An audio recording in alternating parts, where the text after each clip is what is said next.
welcome to this week's installment. Today and tomorrow in Scottsdale with Don Henniger. I'm Don. With me is my podcast partner and number one goalkeeper, Kevin Maxwell. Did you know I was a goalkeeper when I played soccer? I had a feeling you might have been. Sure was.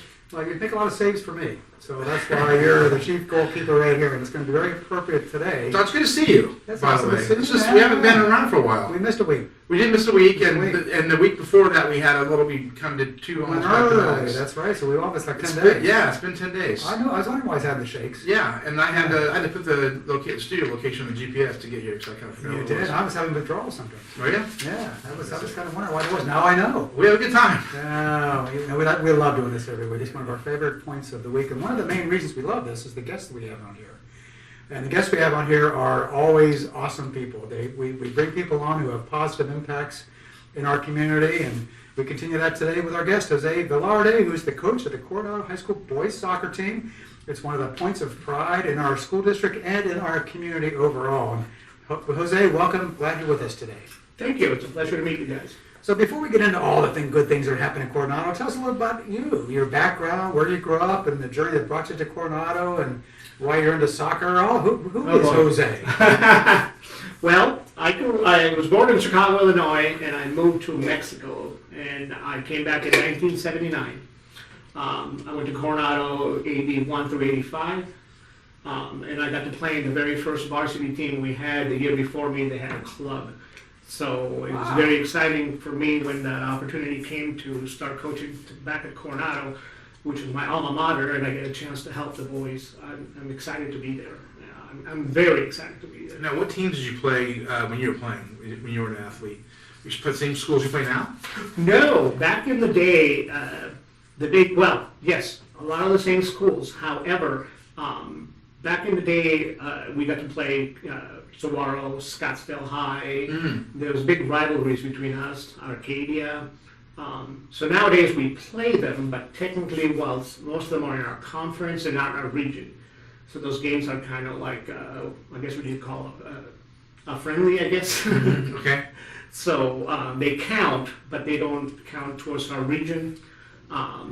So that's the big difference for me, because for us, the big game was always Tomorow. Yeah. And now we play them only because we want to. Who's your big game now? Who's your big rival now? Believe it or not, it's Tempe now. Yeah. You know, because every year, like this year, they weren't very good, but they always get so pumped up to play us. That it was them and Arcadia. It's for them every time when they beat us. Thankfully, they haven't. Tempe hasn't beat us in years. But when they, After listening to this, we gave him some extra motivation. I didn't just throw that out It's there. going up in the locker room wall as of now. Well, no, but they get so pumped up to beat. Last year, Arcadia beat us, and they were celebrating. It was a mid-season game. It didn't really mean a whole lot to them. It didn't really mean a whole lot to us in the standings or the rankings. However, they celebrated like they just won the World Cup. Oh, come on. It was unreal. It's tough when you're the dominant team, isn't it? Yes. And then if you have one slip up, all of a sudden, the other, it's the Oh, absolutely. A lot of teams get pumped up to play us. And I used to think maybe the coach before me said something or did something that upset them. But I think you're right. I think it's the success. I think it's a big deal. You get up to play the big teams, I guess.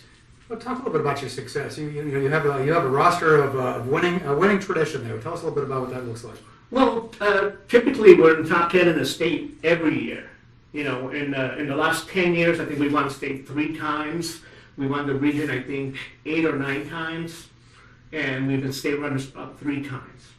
So yeah, I mean, and the funny part is when I started, we were bad. I mean, we had some good players, but I think the best we ever did was maybe win 4 out of 12 games when I was playing. And we even had, like, one kid went pro out of high school. Really? I played in college after high school. Wow. I wasn't the only one. There were several, but for some reason we just couldn't seem to put it together. So you started playing soccer before soccer became really big, at least in the States. What inspired you to get into the game of soccer in the first place and then to continue being a coach? I am Mexican. Okay, there's one clue, right? It's in the blood. No, Yes, I've always wanted to play soccer. And when we came here and then I found out Coronado was going to have a team, I was so excited, Yeah. tried out.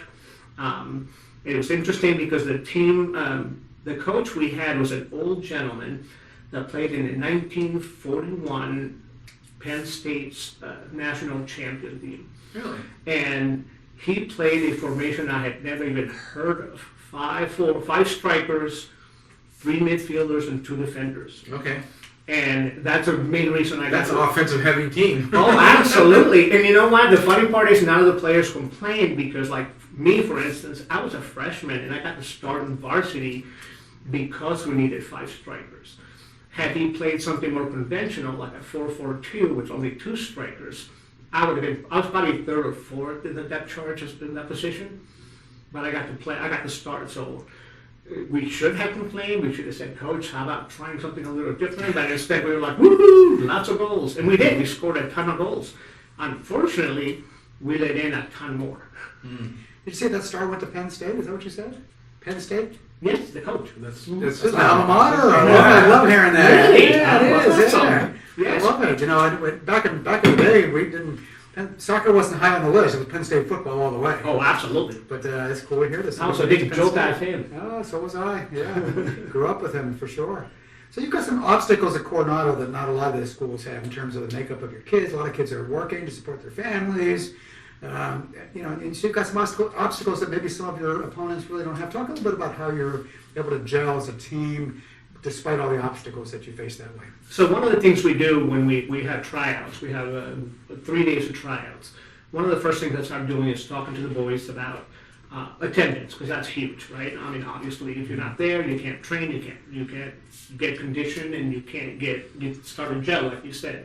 I started looking for what the obstacles might be, because unlike the other schools where I coach, where during season soccer was the kids' primary responsibility, at Coronado, a lot of my boys are working and not working to buy a car or to buy themselves nice shoes, or a lot of them are working to help pay the bills at home. So it's hard for me. Well, I guess I could, but I decided long ago that I'm there to help. So that wasn't an option. Telling the kids, no, you can't play because every Tuesday and Thursday you can't come out to practice because you're working. What we do is we work around that, and the kids respond to that. Not just the kids that are working, but the other kids, because they see us doing our best to field our best team and to keep it all together. So I've always been a big proponent of being 100% honest with my boys. That's awesome. That's a great story, solid yeah. teamwork, right? So how does that how does that impact the team? I mean, how do they respond? I mean, you said they respond positively to your empathy of their situations. Are they able to work extra, or practice extra outside of the team? Well, what we do is, because the biggest challenge isn't so much they need extra practice. The biggest challenge is it's hard to put your team. So all season long we're working towards putting together our best lineup for the playoffs. What's going to work best, and this happens, what do we do, who do we switch, blah, blah, blah, and you want to be as consistent as possible.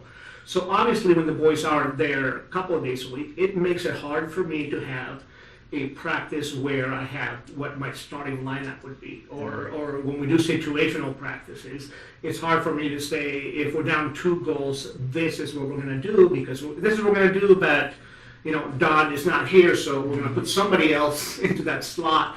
Well, that complicates things quite a bit. And that's really been our biggest challenge the last 3 years, is we've been good, outstanding, one of the best teams in the state, bar none.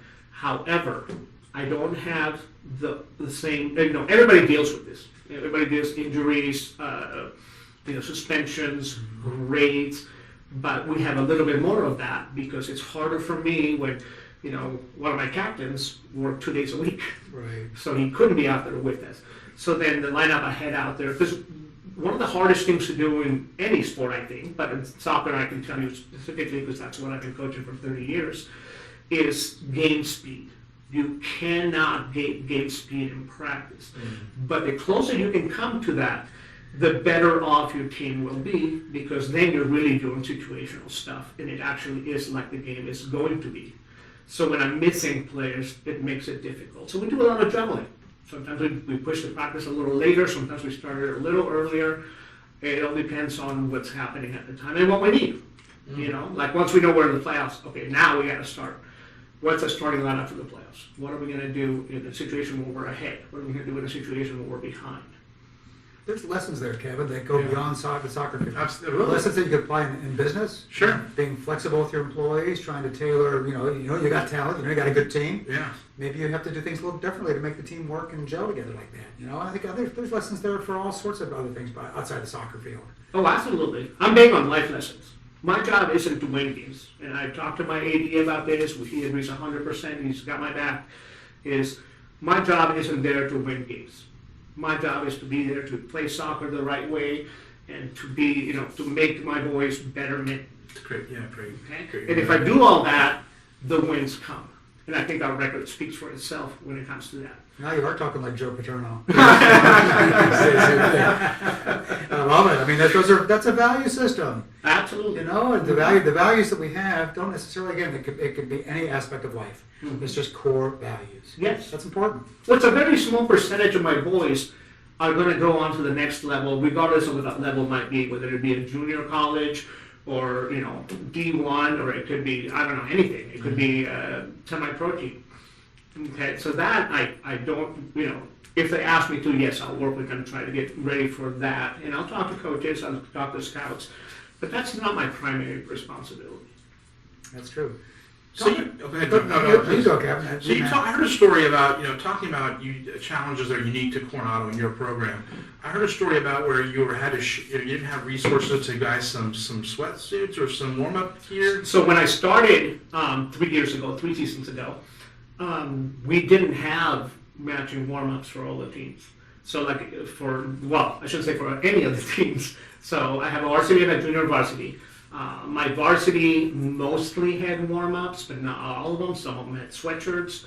What I did is I took inventory of what I had, and I just kind of bastardized what I had, mixed and matched, and did my best. Because I feel so bad, not only how we look going out there all mismatched, but we're playing a varsity plays at 6 p.m. So we're out there in the middle of December, all of January, playing from 6 to 9 p.m. And it's cold out there. Yeah. I mean, we had a game in, I think it was Mingus Mountain. And we had JV and a varsity game, so we were out there for about 5 hours. And it drizzled the entire 5 hours. And I felt so bad for my boys that didn't have Coronado jackets. Oh. And it wasn't just the jackets. My first year was the uniforms. There wasn't enough uniforms. We were missing pieces, and again, I went through all the 6-7 different sets of uniforms that we had there that were all, partials, and I kind of mixed and matched the best I could. Now, if you were at a different school that had more resources, maybe the student body was a little more affluent, you would have done what? You would have asked the parents, right? Absolutely. Right? So you're able to do that, right? Absolutely. So my kids went to Tomorow by their choice. I was not happy about that, but they chose to go. At the time, my oldest wanted to go to the theater department. Oh, you mean your own personal kids? Yes, I'm sorry. My 3 kids went to Saguaro. I see. Okay. So my 3 kids went to Saguaro, and so I was very involved because that's the kind of guy I am. I was the vice president of the band boosters. And I remember we had a budget of I think we spent something like $15,000 to $20,000 a year on just maintaining, not buying new stuff, not just maintaining and doing our band trips, going to football games. We'd have to pay for the buses if it was an away game, that sort of thing. It was really cool. And then I get to Coronado, and it's not only do we, because the schools all get the same funding. Don't get me wrong, I'm not going to cry poor Coronado doesn't get the funding that Saguaro does, because that's not true. We get the exact same funding. From the district? From the district, yes. But as far as the extra little things that go, they have support boosters and they have parent organizations that are a little more affluent and give more resources, is that right? Correct. Let's say I need... And that's where the gap is. Exactly. Let's say I need a film room. I don't have a parent that's going to donate $50,000 for me to put in a film room. It's just not going to happen. My parents can't afford that kind of... matter of fact, when we do... So I started fundraising my first year, and we raised a bunch of money. We bought new uniforms for everybody. We bought 1 set of warm-ups, and I'm still working on the 2nd set for my 2nd team. But one of the things I don't like to do is go to my parents for fundraising, because they just don't have the money. Right. And it's so when people approach me, I'm always being approached. Hey, we can help you fundraise. Cool. And really what they want is my kids selling. Like selling to whom? I mean, Oh, right. that's, that's not, or I have one right now that wants me to, my kids to give all their contacts and to approach the contacts for donations. And again, it's like the families don't have that money. So I hate putting the extra pressure on the parents. When I'm letting some of my boys miss practice so they can work to help pay the bills, Right. now when I ask the family for some money, Yeah. and it's like, so for me that's rough, it's tough. So tell our listeners a little bit, because maybe we can drum up some support for you. If you had a shopping list right now of things you wanted to buy for the program Mhm. that somebody could fund, what would be your top 3 items? Warm-ups. Okay. Film room? Warm-ups for, the film room, you're talking about the Coronado Foundation. The Coronado Foundation is talking about putting a film room for us Oh. in one of the storage rooms in the back of the gym, and I hope I'm not letting the cat out of the bag. Wow. Because I don't know who knows about it. If they do, we'll celebrate it. How's Yeah. that? Absolutely, Okay. The big practice gear, because we go through balls, I have boys that can hit the goal from about 40, 50 yards out. So they Right. hit the ball really hard. I spent $500 of my own money this year buying practice balls because we were running out. Really? Ah, kind of essential, isn't it? Oh, absolutely. Yeah. And the thing is, you want, as a coach, the best case scenario is you have at least one ball per player. Because some of the drills you want to do is, I hate, when I played soccer, I hated running. Just, just running. Like, Wrong sport, right? well, no. In the game, I had no issues. Yeah, okay. I could run, I would play 2 or 3 games in a day, and I could do it. But the hard time is conditioning, because you're like, okay, get out on the track. Like my college coach was, don't bring your cleats the first 2 weeks of practice, because we're going to hit the track. And I was like, what? That is, to me, that's boring. Well, now it's easier, because you throw headphones on, Yeah. and you have some music going, blah, blah, blah. But I don't like running. So when I do my drills and we do conditioning, I try to avoid just plain running. We don't run for the sake of running. We run with the ball to show control at speed, or we run to get to the spot where they're going to send me the ball. So and things like that. So I try to work in all the conditioning into ball drills, because if I found, and you were talking about coaching, is for me the biggest thing is I think back to my playing days. What would I want for my coach? And the biggest thing is I want them to have my back. Yeah, makes sense. That's what people want from their leaders, whether you're a coach or just a business leader, but you want somebody that has your back. So I got 2 items on your shopping list: practice gear, warm-up uniforms. Let's do one more. Well, one thing I would like to do, and I did it, but I'm already running out, is practice gear, but like practice shirts. Oh, okay. Because I'm a big believer in the way you build a team first, is you start looking like a team. Yeah, of We're course. out there, like when I was at St. Mary's, what we would do is my seniors would pick a color, and the next day all my players would show up in that Oh, color. that's good. And so that way when we're out in the field, we don't just look like a bunch of kids playing out in the playground. There's a team out there practicing. So, and I made the mistake of, I bought them practice shirts when I did the fundraising my first year, but I bought practice shirts that were too nice, and they cost me they cost me almost $50 each.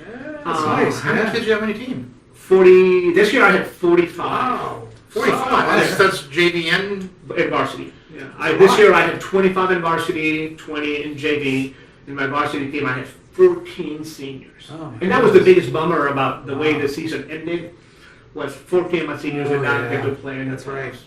Now, let's talk a little bit about how the season ended. That was kind of a big deal. But, even when you have challenges like that, obstacles, maybe, there's always a learning opportunity. Oh, How you handle absolutely. situations. So talk a little bit about the end of the season. So I don't know what you want me to talk about as far as the way I presented it to the boys and the way we decided to move forward was a life lesson.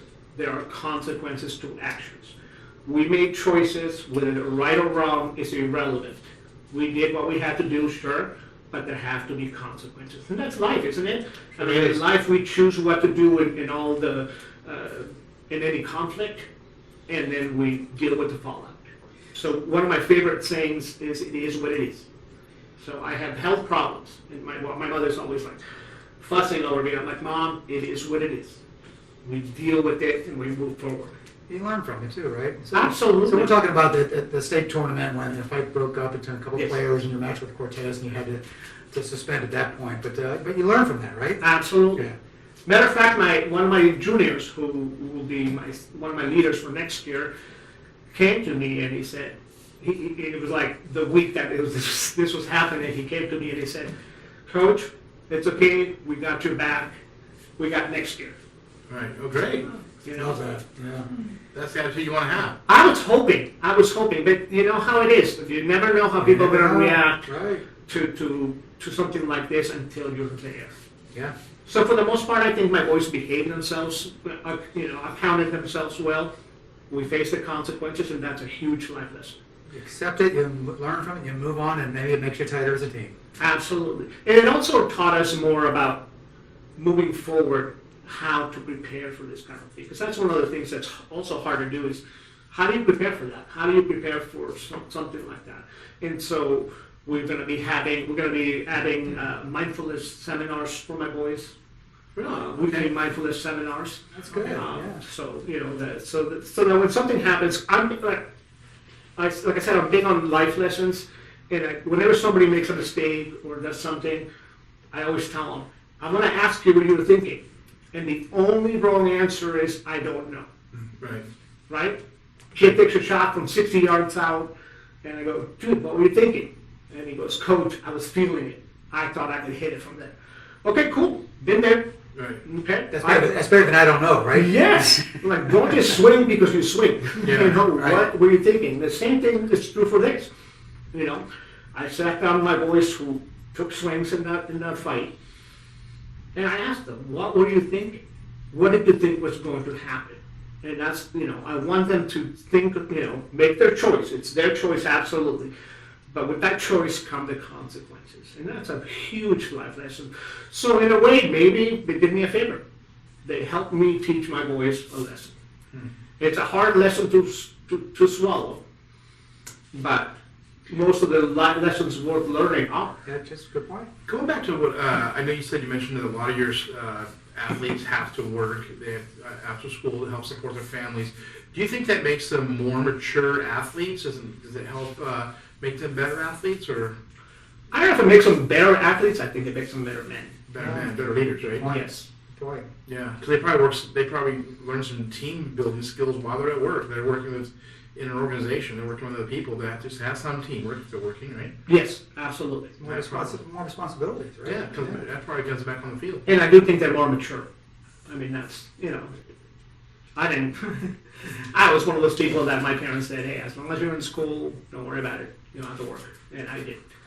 So that was a huge privilege. And that's something my boys don't have. That's a good point. I wouldn't want to deal with myself when I was a kid. I was. I hear what you're saying. Did you work when you were in high school, though? Just not because I had to. I mean, Did you have like a we were ice cream shop, okay. or did you newspaper boy? Did you deliver newspapers? Newspaper boy all the time. Worked at a church for a couple of summers.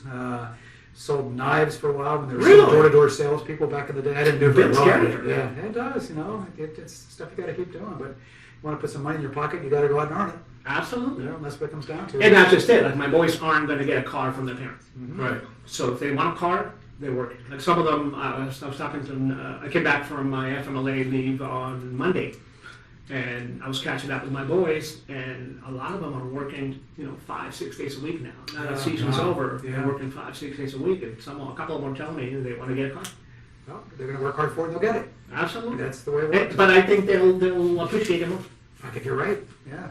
But, so talk about some of the more memorable moments from your time coaching. It doesn't necessarily have to be wins or on the field, but even the success stories you've had with your boys as they've gone through your program and they get ready to graduate and move on. But what are some of your most cherished memories from your time there? Well, one of the biggest things, winning doesn't. I've been coaching and playing for so long that winning doesn't hold much appeal to me.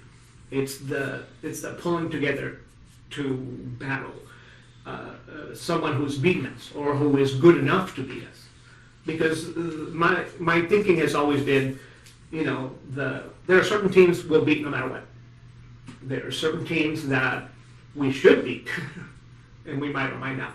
And then some teams that it's going to take us playing our best game, and even then we might not win.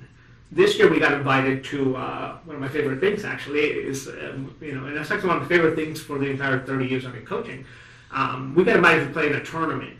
It was 8 teams and good ones too. You know, Mesa High School was there. I'm trying to remember, Sunnyside was there. And one of the teams dropped out of the tournament last minute, and they called me and they said some of the coaches mentioned us as being a good, a good match for to add to the tournament. And we were the only 4A school there, and we won one, tied one, and lost one. Really? So and the biggest thing is to see the first game we were intimidated. I won't lie. They were bigger, faster than us. Not more skilled, but bigger and faster. And in soccer, speed kills. Yeah. And so, but once we adjusted, it was so cool to watch. It was like a light came on. And that, as a teacher, that's always been my thing is I love, seeing in your eyes, that switch flipping, going, oh my goodness, we can do this. We can beat them. Yeah. And it was cool because at the tournament, we lost the first game, tied the second game, and won the last game. So it was like you could see the Progress. You walked away with a good feeling. Yeah. Oh, absolutely. And the thing is, just playing, and it was a bit of a gamble because when you play somebody superior to you, they'll either make you better or they'll break you. Right. And so I was counting on Make you better. Mm-hmm. And it sounds like it did. And it worked. Yeah, and it worked. It was really cool. And then I'm hoping they will invite us back again. I think they will. It ended up being a really good experience. But that was this year and last year. That's the biggest thing that stands out to me. The year before that, what stands out to me was how adaptable we had to be to play during the COVID year. Mm. My boys had to train and learn how to play 90 minutes wearing a mask. Wow. Now that's asking a lot. Sure is. So they ended up, for the playoffs, taking away the requirement for By the the time they masks. got there, okay. So, Yeah. but before that, they were adamant. So what happened was they canceled us because everybody was all scared of COVID, which, rightly so at the time, we didn't know enough. And they canceled us, but there was a big outcry from parents. You can't cancel, because they canceled all sports. Right. And they came back and said, okay, we'll play, but with these. So we did all this with the axe hanging over our head that they could call it off at any moment. Because the vote to cancel us was, I don't remember, it was a tight call, only one vote swung it. Mm-hmm. And then when they voted to bring us back, one vote swung it. So we knew there was a very distinct possibility that at any moment they could cancel us. Yeah. So the way my boys battled, that was so cool. They battled. We literally trained with our masks on, so the boys would be able to come game time. And it was like I had to sub like crazy, so they'd come out I can imagine. and sit there by the water cooler. They let us take the masks off. Okay. So they would take the mask off, and you see them while they're sucking wind next to the water, Yeah. and then are we ready to go back in? Okay, and then they just get rotating. That's a huge challenge. It is. Do you guys ever get a chance to play any out-of-state tournaments or travel at all? We do not. Are there other teams who do? Only so the way it works is they have a max of 12 games or 12 events, and they say games, but a tournament's one game for the scheduling purposes. So some of the teams do, but it would take too much money to raise. So that's what I wanted to get at. I wanted to say, look, again, is that another resource issue where you're absolutely challenged? Like there are opportunities out there for your team to go have a really special event and do something that's life-changing and memorable, but you don't have the resource to do it. That's one. And another thing that would be really cool. So last year I got asked to help chaperone the math club. Okay. on a math. What they did is they took all the Scottsdale schools math programs that were going to be taking the AP exam. Mm-hmm. They took them all out to a camp up north. Right. And I went along, and I was recovering from surgery, so I thought, cool, because they don't need me. I'm just a driver basically, and they need to make a chaperone. So I'm like, okay. I drove and I just walked around, and they had a full-size football field because they do band practices, and then they Camp do Tomorow, or yeah. something similar. Okay. Not Coronado though. It was I can't remember the name of it, but and I thought, how cool would it be to even for a weekend right before season start to bring all my boys up there. Yeah. Bonding. Yeah, Fantastic. do some workouts and do some, but more the bonding. You know, the workouts will be nice, but we can do that here. But the isolating the boys together, I think it'd be really cool. Unfortunately, I have too many things to worry about. Like right now, what I'm doing is, my first year I bought uniforms, and now they're going to the third year, we're getting close to need to replace them. But more importantly, right now, some of my whites, so all the away uniforms for all the schools are white. So my white shirts, some of them are stained, some of them are bleached, so the boys don't know how to do laundry apparently, and they bleach them so they start turning yellow. Some of them are torn. So right now I'm inventorying to see what I need to order to replace those. And then I got to start planning on how to raise money to replace them. Because the district will give me money for uniforms, but I think I can get maybe, and don't quote me on this because I don't know the exact details, but I know I can only get like one set of uniforms every couple of years. Yeah. And that's one set. I need 4 sets when I have 2 teams. Do you have some fundraising events coming up? How can people help? Well, we're working on that. Right now, what I'm trying to find is the perfect balance of involving my voice without hitting the parents up with too much money. Right. Because that makes it difficult. The way we did it last time was donations. We started a GoFundMe. Brenda Fusco helped me raise a significant amount of money. Good. The Charos helped She's us. awesome. Yes, she is. The Charos helped us out. The Firefighters Association helped us out. Sasha Weller. Yes, Sasha. Right? Yeah, he's a great guy They too. were talking to me last night about how Sasha helped you out. That's great. Sasha's a great guy. So what I need to figure out, and so in the past when I coached, I was just given what I needed. There was no, and I wasn't the head coach the way I am here. I mean, here I'm running the whole program. Yeah. My JD team reports to me. Now you have staff, right? You have assistants? Well, that's just it. We only get 2 stipends. So yes, I have assistants, but most of them are volunteers. Really? Yes, because I only have 1 official assistant. Same thing with other schools then? So does Yes. Tomorow have But volunteers? Scottsdale, yes, the Scottsdale schools all have the same. Okay. However, we are one of the ones that have, our district is one of the ones that has the least amount of stipends. And my problem with it was more along the lines of baseball gets 3 coaches, softball gets 3 coaches, volleyball gets 3 coaches. And in volleyball, I coach volleyball, but that was just to help out. I'm not, that hasn't been, I played volleyball, I was pretty knowledgeable, but that wasn't my career. But on that one, we had 3 of us, and we had, I think, 20-some players total. Where in soccer, I had 45 players, Right, dude. and there's 2 of us. So we had Bobby Dule from Phoenix Rising on our podcast about a year ago. Bobby's a good guy. Has he been helpful for you guys? Do you guys have any kind of relationship going on there that he might be helpful to you? Well, sort of. Okay. They were super friendly and super supportive. Right. When we were working on them possibly leasing that property at Remember that. 68th Street. Yeah. After that fell through, I haven't heard a word from any of them. No, Anybody from the Phoenix Rising? Maybe we can, expand our relationship with Not them. to call them out. Don't forget Coronado. Don't Yeah. forget, man. These guys have a great program, and they But- could use any kind of help. But they before can that, get. they did a little clinic, brought some of the Yeah, professional I was players talking about out to work with the boys. That was Yeah. really cool. Yeah. And to be honest, I'd love for them to have done the property because I personally thought it was a good deal, and I thought we needed a lot more than people realized out of it. But Fantastic. it is what it is.